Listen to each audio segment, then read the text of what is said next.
Yeah.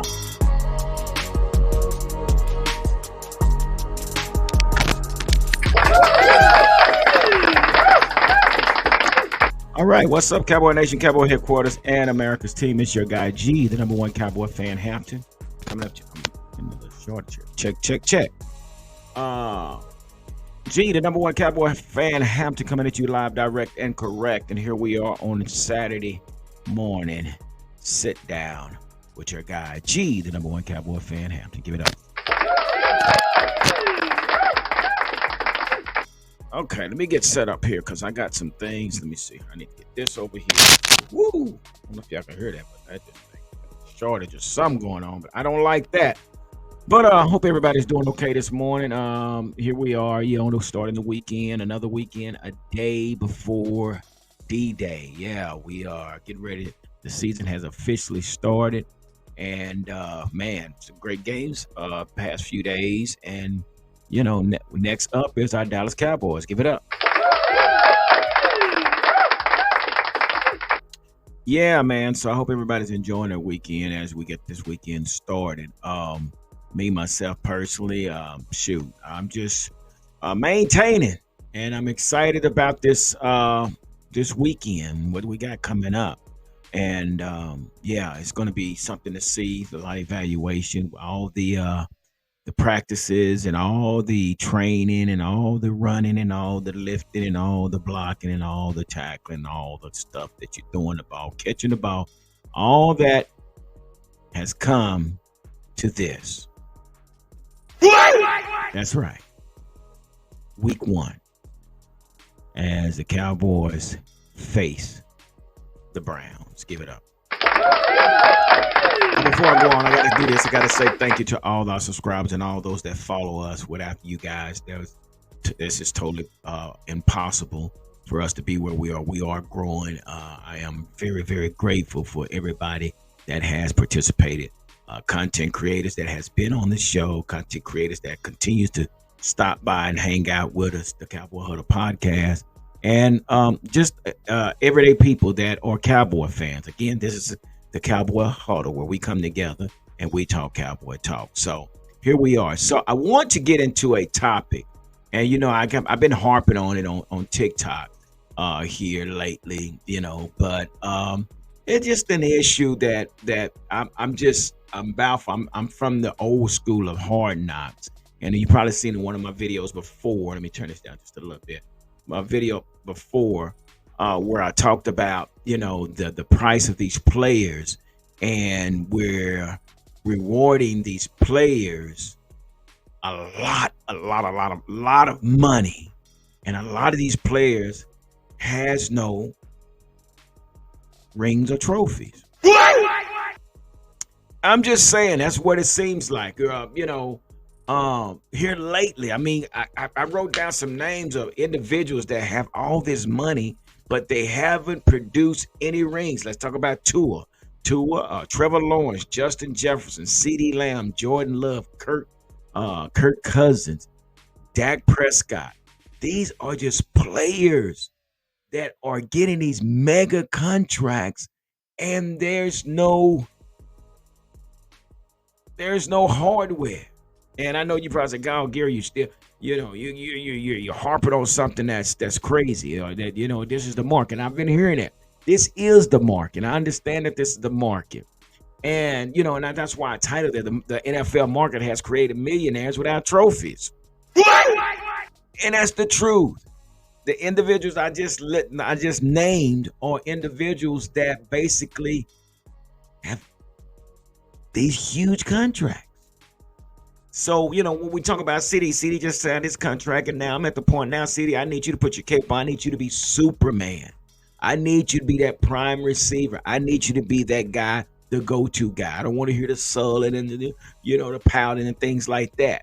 Get your butt back in the huddle, run the next route. This is where we are. When you're making this type of money, we expect big things from people that make, multi-million dollars, like some of these players I just mentioned. So, with that being said, that's just where we are. But I guess, we've been talking about Dak and his contract and what where he stands and what's going on with Dak and his contract and Jerry Jones, and why haven't Jerry Jones taken out the time to sign Dak to a long term? Now, personally, I'm just going to be honest with you. I have we have done this uh, several times that we have put a lot of uh, we have put a lot of interest. We have put a lot into these quarterbacks. We did it with Tony Romo. Went 8 seasons with Tony Romo along with Jason Garrett, and we got absolutely nothing. Here we are today. We're talking about Dak, and people are saying that, well, let Dak go. You move on from Dak, and then you got those that are saying you could be crazy to get rid of Dak. But again, here we are. We're talking about how the NFL market has created millionaires without contracts. I mean, without trophies, without rings, without first place ribbons, not even second place ribbons. Second place ribbons are those that it has actually made it to the Super Bowl, and we haven't made it there yet. But again, here we are going into the 8th season, and I'm just going to be straight up about this, and you guys can take it how you want to, but just my opinion, and we all have opinions, so it shouldn't ruin our friendship or you to unsubscribe because of my opinion. But I just say basically, if we have put 8 years into Dak right now, and we've been getting the 12-5 seasons, which is, yeah, that's good. But we're at the point to where we have to make a decision. Do we invest more into Dak or do we move on from Dak? Now, again, like I say, there's mixed emotions about this. Jerry had did an interview with Stephen A. Smith. And let me say something about that interview. Big shout out to Stephen A. Smith. Give it up for Stephen A. Smith. And I said this before. A lot of you guys probably are upset, because how Stephen A. came at Jerry Jones, or how he had talked, I guess you could say, negatively against Dak, which it's not negative talk. It's just basically it's real talk. And that's where we are with Dak. And he asked the question about Dak. And, he said, again, Dak has played great throughout the regular season, but when it comes to the postseason, what are we doing, Jerry? And again, great interview. And I've seen some posts where people are thinking that Jerry's putting on this facade, or he's faking it till he making it, things like that. But personally, I enjoyed the interview that Stephen A. Smith gave with Jerry Jones. To be honest with you, I think Stephen A. Smith is a DL Cowboys lover. You understand what I'm saying? He don't want to admit to it, but he knows so much about these Cowboys. Like every outsider, like every hater, like every individual that has something negative to say about our Dallas Cowboys. They know more about the Dallas Cowboys than we know. And Stephen A. Smith, he has said a lot to where I was like, dang, okay, Stephen. And then, even Jerry said himself, he said, oh, you're good. Because he's done his research on Jerry. So, and maybe Stephen A. Smith is like a lot of us, that are no longer, a lot of those that are no longer Cowboy fans because of the situation with Jimmy Johnson, Tom Landry, and things like that, to where now they have nothing but negative things to say about Jerry Jones. But there's an interview. I want you guys to hear his response to what he said about Dak. Now, again, it's ambiguity. We already talked about ambiguity. You got to read between the lines to figure out what Jerry is saying. But I want to share this video with you guys and see what you guys think of what he had to say.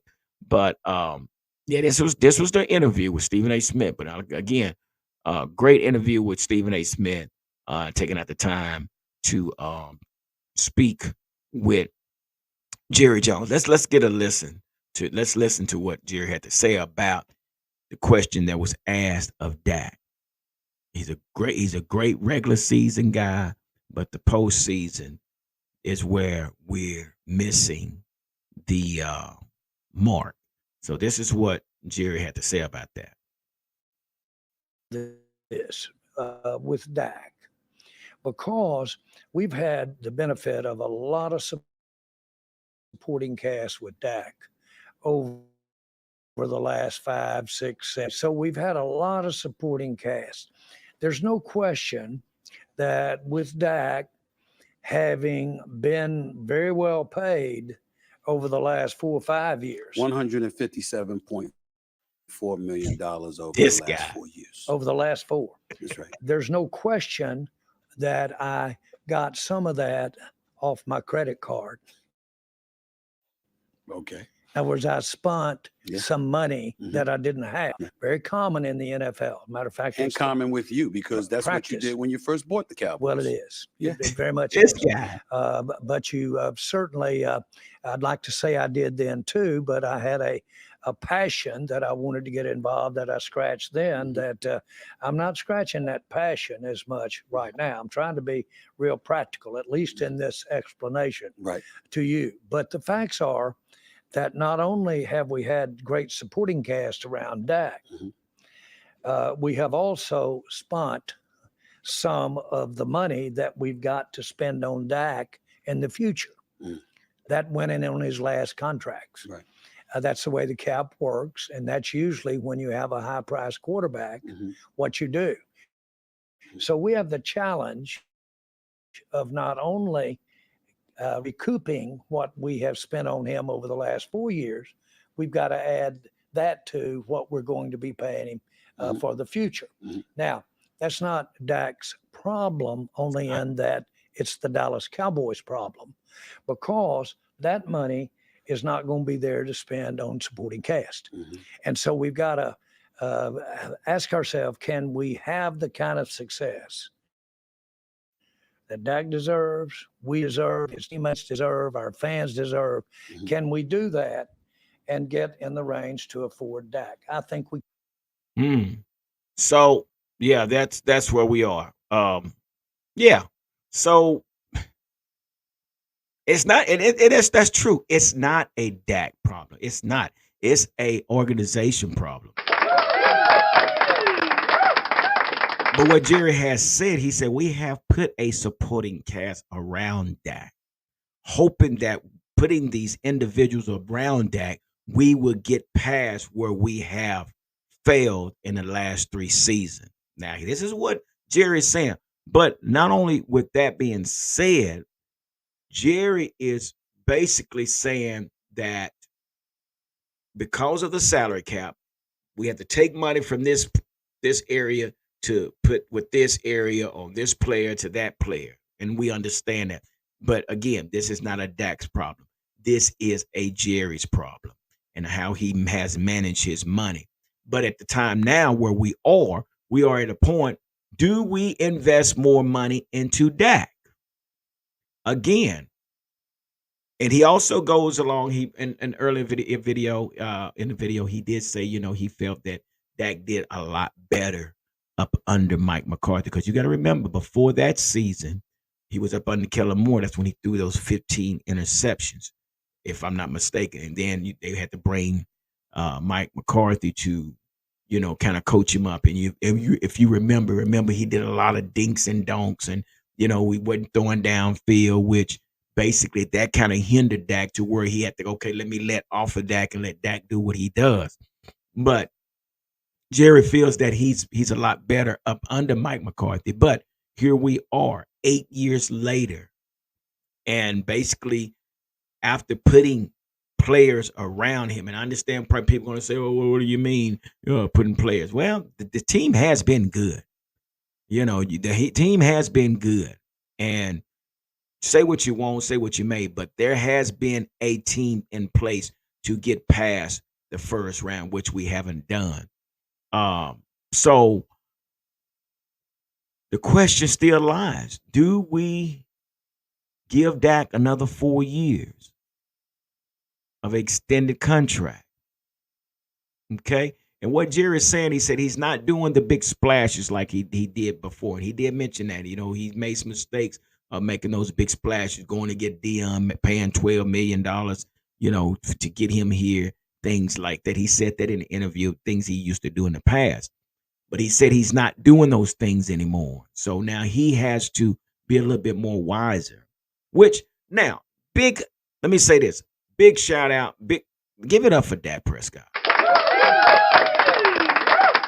Dak Prescott is one that basically, he's not that Jamar Chase guy. Jamar Chase still has 2 years left on his contract, and he's doing a hold in. Not a hold out, a hold in, which he's showing up to practice, but he's not practicing.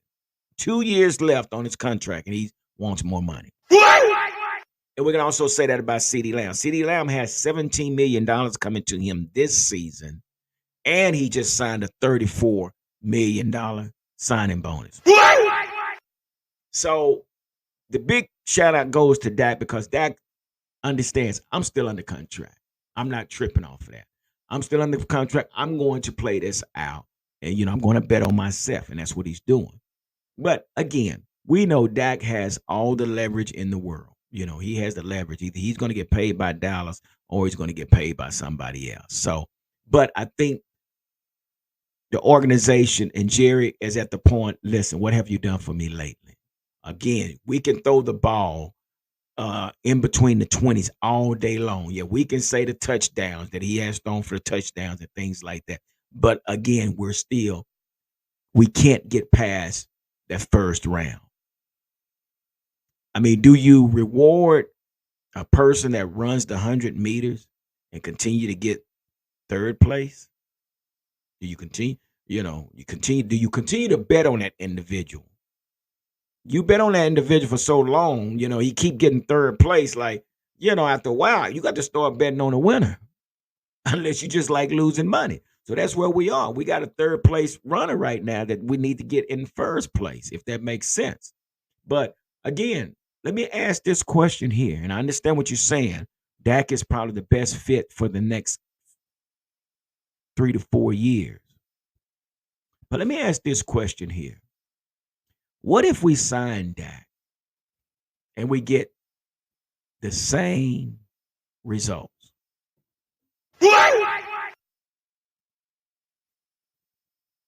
Think about this. And I understand what everybody's saying. Well, oh man, look at the numbers. He was a runner-up, and yeah. Again, this is where we are. The NFL market has created millionaires without any trophies. And a lot has to do with that. He was talking about, as far as the when he first purchased the team, it didn't take him that long.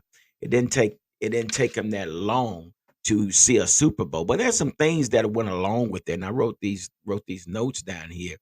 And basically, Jerry said we need to reconcile.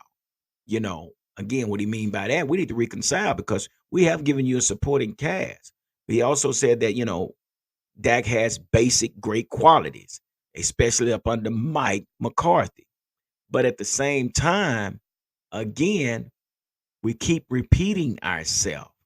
So with that being said, what's the difference between when he first purchased the team and he received those Super Bowls that he did and now, 29 years later? Well, let's talk about it. Number one, your coaching. You had a coach that came in there and held his players accountable. Okay? That's number one. Number two, they drafted a first-round draft pick quarterback. And I understand what you're saying, but what Dak is playing like, yeah, there's a reason. And we understand that, his situation, the reason he didn't become a first-round draft pick. But again, there comes a time when you have to show why you were or should have been a first-round draft pick. Okay? So, again, Dak is okay with it. He's willing to go ahead and play this out. But I'm asking you guys, if we do sign Dak to 4 more years after we have seen 8 years, and if we come up with the same old results, what then? What do we do then? This is what I want to know. What if? Is it possible that Dak can, within these next 4 years, can actually not only produce one Super Bowl, or maybe we would be okay if Dak produced one Super Bowl, or Dak produced, well, out of the 4 years he produced one. Okay. So we'll be okay with that if we just get the one Super Bowl? Yeah, I would too. I really would. But what if? What if? Now, it was been told that, if we let him walk, it's going to be 40 million against the salary cap. But again, as I was told by Cowboys Corner, that there's $28 million that goes into the pot, and if that $28 million does not you go anywhere past this season, that's 28 million that basically will cover that 40. So at the end of the day, after everything is said and done, I believe how he said it will only be $12 million that the Cowboys would have to eat. So again, but my question is to you guys, what do you think? Um, if we sign Dak to 4 more years and we get the same old results, then do we say, oh, let's get rid of him? That's 12 years, 12, 13 years that we have spent. And a lot of us probably won't be around. And all we can do is keep our fingers crossed. There's a lot of things that a lot of people have missed because they're no longer here because when things took place. So if we allow 12 years to pass us up because we decided to stick with the same old thing when we could have went on and drafted a first round draft pick quarterback. And I'm not talking about Trey Lance. I really still don't understand why San Francisco, that was their first round draft pick quarterback.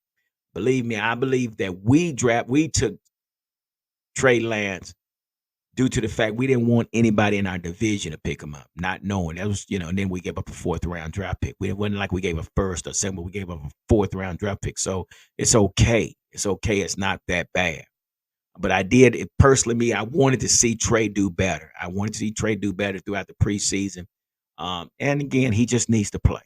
And people saying, well, when he played in preseason, was saying, well, of course we were. Of course we were. I was especially waiting to see if Trey Lance was going to amount to the possibility of being a starter. We know it wasn't going to happen this year. We just wanted to see him play well.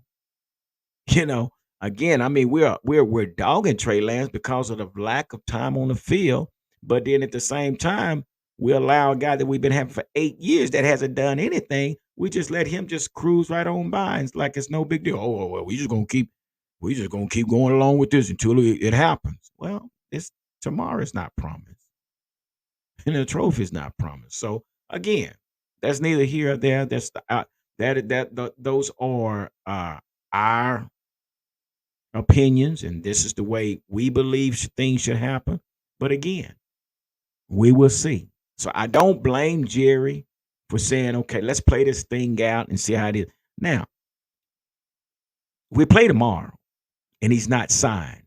I hadn't seen anything on social media or anything or internet. You're saying that he's been signed. I haven't seen anything. But we're going into week 1. So that lets me know that we're going to see what this looks like. Okay. So again, we'll just have to see what happens. And I'm sure Mike McCarthy has a game plan now, and I mentioned that as well. Mike McCarthy, as far as this team and Mike McCarthy having all this experience, it's up to Mike McCarthy to develop and prepare this team to be able to overcome their opponent. That's just where it boils down to. 30 years of experience means that you've seen a lot and you've been around a while to where you should be able to, use your analytics, your analysts, and all those individuals that you say you use to prepare this team, to put them in a position to be successful, to move the chain, score points, keep their offense off the field. So, yeah, that's where we are. But anyway, so with that being said, we know that we play tomorrow. I mean, we play tomorrow on Sunday, and we're playing up in Cleveland, Ohio. It's a 3 p.m. Game. So basically, what this is going to boil down to is the Browns' defense versus the Cowboys' offense. Now you got to understand that Cleveland rushed the fourth most in the league. Cleveland ran the ball and rushed. They was ranked fourth in the league in rushing. So what that means is that we have to be able to create some kind of stop in the middle. And this is why we brought these other individuals on board, as far as Jordan Phillips, Levon, what's his name? Phillips, I believe. I can't remember their name, but we brought extra individuals on this defense in order to stop this run game. Now we'll be running against what's his name? His name, I think, is Ford, the running back, Jerome Ford. We know Nick Chubb will not be in this game, but it would be Jerome Ford. Jerome Ford is not a slouch. Now we'll have to see what this looked like. And we got also with this game, we got the two forwards battling each other. So you have Deshaun Watson versus Dak Prescott. Again, two highly paid quarterbacks will be taking the field on Sunday. So I got the keys to victory for us. This is my keys to victory. Number one, we have to slow down the Browns' run game. Okay. Number two, we have to continue to move the chain. We definitely it's going to be a must that our offense becomes our best defense, to keep their offense off the field, continue to move the chains, time management, and move the ball into at least field goal range. That's going to be definitely, it's going to be major. Also, we have to be two-dimensional. I say this again. Unless we develop a run game, it's going to be a long game. We cannot rely totally on the pass game. That's where we were last year. This is the reason Dak numbers were so high, because our run game did not complement our pass game. It just did not. So we have to be two-dimensional when it comes to playing the Browns on Sunday. Make the Browns play catch up. Get out there, score quick. Make them play catch up. Put the pressure on Deshaun Watson. Make him the guy where he has to be the superhero. But it's going to be very important that we take the ball, we drive. We don't need a bunch of 3 and outs. That's what we saw in the Green Bay game. 3 and out, 3 and out, 3 and out, 3 and out. And people were harping and talking about how because Tank Lawrence said we was tired. Yeah, they were tired. They were tired. It's just it. They were tired because of the time they had to spend on the field. So we do not want to start this season off like we left last season. What else? No penalties. We absolutely we do not need any penalties. Those penalties would definitely hurt us more than it will help us. So we need everybody to do their job, know their job, and do their job. But that's the last thing we need is penalties. But so this is some of the key points that I have as far as what it's going to take for us to be successful in this game. And again, I say this with Mike Zimmer with 30 plus years and Mike McCarthy with 30 some years. You guys are going to have to call a perfect game. A perfect game. That means you have to have players in position in order to be able to get the task done. So, not only that, but the Browns do have a new offensive coordinator. I don't know if you guys was aware of that. Ken Dorsey. Ken Dorsey is the Browns' new offensive coordinator. He coached Cam Newton in a different offense, and he's been around a while. So we got to see what this offense is going to look like, which we know at one point Cam Newton did a lot of running, so we don't know what that's going to look like. So it's going to be a new defense, but we definitely need our defense to pin their ears back and like Coach Mike Zimmer said, allow him to do the thinking. You just let it loose. Let it loose. That's what he told the Marvin Overshaw. He said, You let it loose and let me do the thinking. So it looks like we're going to start with Kalen Carson out there at the cornerback position. So that brings up some other questions. Will Amari Cooper line up over the rookie, or will he line up over Trayvon Diggs? That's where the battle's going to be. The battle is going to be between Trey Diggs and Amari Cooper. Now, that is going to be something to see. But we'll see how that plays out. Amari might try to jump over on that rookie and, punish him pretty bad and then probably run back on Trey. But I want to see how that works. But I want to see also if Mike Zimmer puts Trey Diggs on Amari Cooper. Okay? So that's going to be something. Who wins that battle? Who wins that battle between? I know we're going to say Trey Diggs wins that battle, but you got to remember, Amari Cooper was a Cowboy, and he was probably one of the best route runners that was out there. So this is what I would definitely going to keep my eye on as far as coming this game. Also, I want to keep my eye on our center position, which is Cooper Beebe. See how he does against, this first team all defense that he's going to go against. I also want to see what Miles Garrett and how he performs against Tyler Guyton.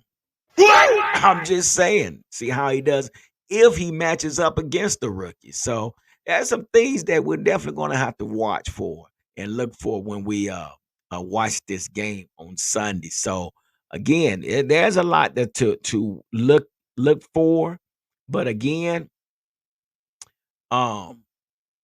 this game here is definitely going to fall on the coaching, and the only way it will not fall on the coaching is if the players do not do their job, and we'll be able to tell. We'll be able to tell if you are a evaluator, as myself. You look at certain things, and you'll know if was it a bad call, or was it a bad throw, or was it a bad play, or whatever the case may be.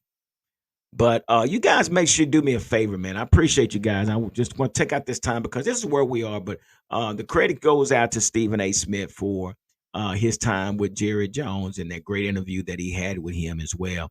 But also, I want to thank you guys for stopping through. Again, like I said, this is Barbershop Talk. This is not a politically correct channel. This is where we're unapologetic about anything that we say. So again, if we step on toes, just say ouch, or step on the person's toe back, whatever how you want to do it. But again, thank you guys, man, for stopping through and hanging out with me. I hope you guys enjoy the rest of your weekend, as I will do the same. Again, it's your guy, G, the #1 Cowboy fan, Hampton.